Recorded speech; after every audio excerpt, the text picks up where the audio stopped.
Jenkinson, and I'm an experiential educator. And what this means is that I create situations for people where they feel safe enough to like get in the water, but then once they're in the water, they become aware of all of the things that they need to learn in order to swim in the water. And then I help them facilitate them getting the tools they need to swim in the water. And that might be a climbing trip, that might be going down a river, that might be going on a hike, that might be just getting together in the gravel parking lot during a 20-minute period with sixth graders and building fires. So that's what I'm doing. And I've gotten to here through, I was a biology teacher in Hawaii, and we did a lot of really fun projects, and there was all this problem-based learning or project-based learning where I had a student who was baffled by the scale of cells, and we were trying to contextualize it, and we ended up building these 20-foot to scale cells that we could get into, and that was fascinating, but it was missing the like, okay, cool, now I get what's going on and how tiny they are and what's going on inside the cell, but like, still the like, why? The like, why am I learning this in the first place was missing, and that gets to what Meredith was talking about with the systems-based learning. I also traveled all over the US and around the world teaching wilderness medicine courses for NOLS for about 10 years. And the really cool thing about doing that and then teaching high school science was that the wilderness medicine courses, that was the type of problem or project-based learning that felt really authentic and effective, because the people who came and took my class were the people who had already had, like, been immersed in this system and been like, wow, I really want to know what to do when my friend gets hurt or I fall down. Like, I now have the personal motivation to get involved in this project-based learning model where I'm going to like spray fake blood on your friends and throw them out in the woods at night and you're going to go rescue them. Then we're going to talk about it, then we're going to do it again. Then we're going to talk about it, then we're going to do it again. And that was sort of trying to figure out the bridge between this systems-based learning, the project-based learning, and that eventually brought me to being passionate about experiential education, which is what I do right now at Catlin Gable. I'm a teacher in the outdoor program. So the beauty of experiential education is that you get immediate feedback on the decisions that you make. Like, you make a decision not to put on your raincoat, cool. You're going to find out how the decision's going for you right away. Or like, you don't want to eat lunch? That's okay. I'm sorry that you're cold and hungry, but what are you going to do now that you made that decision? And that, I think it motivates us to really identify the problems that we need to learn more about. And it's something that is hard to do by just imagining we're in a situation. And to do this, I have to believe in risk-taking, and I believe in the benefits of risk-taking. And I have to encourage parents to feel safe trusting their kids with me because I want their kids to take risks.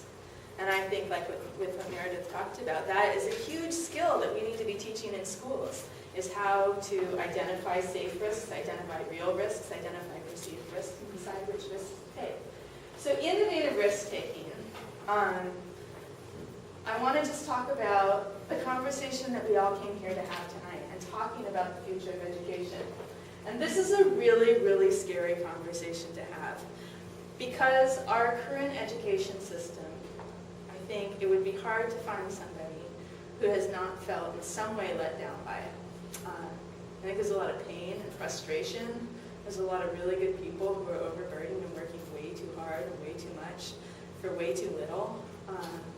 There's a lot of parents who are really disappointed about what's coming out of it for their kids and really scared about the future. So I want to introduce you. I was imagining my friend Belle.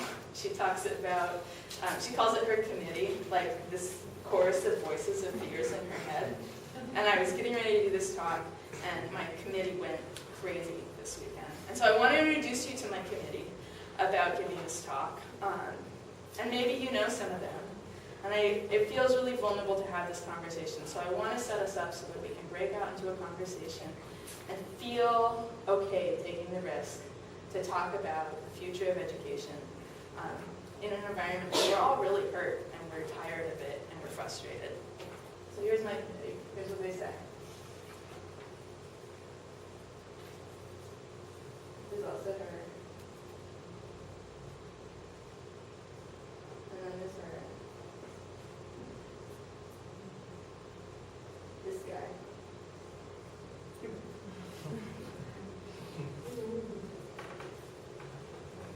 This guy.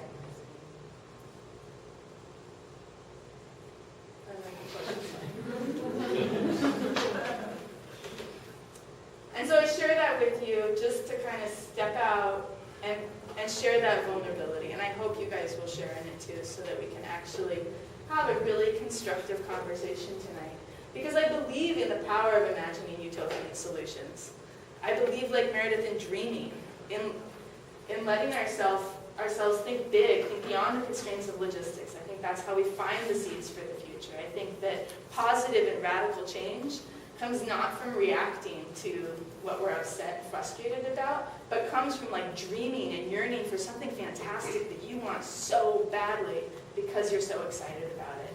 And I think that's what creates lasting and inspired change. So let's just all be on the same page. We're all scared. We all feel let down. We all feel angry on some level. And this fear is going to stifle our creativity. And I think that's in large part why there haven't been enough inspired and motivated conversations about the future of education. It's really hard to see through that disappointment. So, come with me now on a journey to a mountain peak. Let's just, for tonight, you can go back down the mountains. Think about mountain peaks. You can't stay on them forever. You just go up there and you're like, 10, what a view. I want to do this again sometime. This is a beautiful view. Or maybe you see things and you're like, I had no idea that was over there. I want to go over there. And that's why we like climbing mountains. So come up this mountain with us. This is the anger. Oh, we're all so pissed. How are we even going to pull this off? This is crazy talk. And then we get to the top, and we're all tied together, and let's just have this conversation together on the top of the mountain tonight. And let's bring our ideas, and let's not get bogged down in our fears and our disappointments. So let's go there, and let's think, what if we had to recreate everything? So what do we need? Meredith talked about Maslow's hierarchy. So what do we need to be teaching? What do we need to be providing for humans in our culture that we're educating? Are we providing for the physiological needs, for the safety needs, for the love and belonging, the esteem? Can we even get up to self-actualization? How does this work when some people can, but some people can't? Here's some ideas that I had about what I think would be great things to teach if we had to reinvent everything, and things that I think that students need to learn. We need to learn how to use technology for good. We need to cultivate creativity. We need to, much like Meredith talked about, we need to bridge the gap between wisdom and skills. We need to learn how to live in a globalized world. We need to learn how to love and be loved by and with real human beings.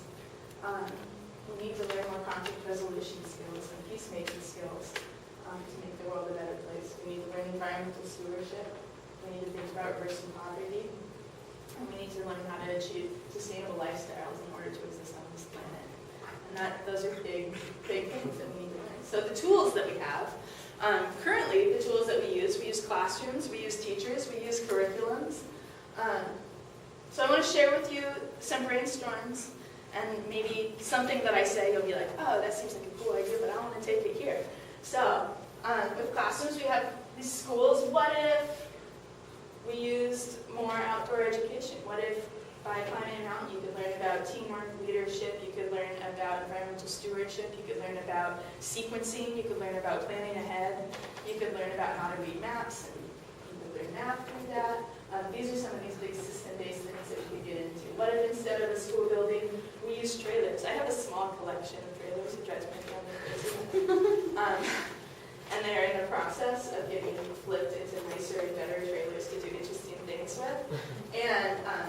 And I was reading Meredith's blog the other day. She has an awesome article on her blog about the food revolution and how that really took off, and like how can we model our education revolution on that, and the idea of having like little classroom carts. And I know there's people in Portland here who have like a woodshop cart that goes around to schools and teaches kids how to do woodshop. What if schools were like a big like mobile classroom library, like just a big garage, and you were in your little system and you're like, ooh, I really need to learn how to do metalworking, and I also need like a lab so that I can test the water here, and I need this, like beep, beep, beep, beep, beep.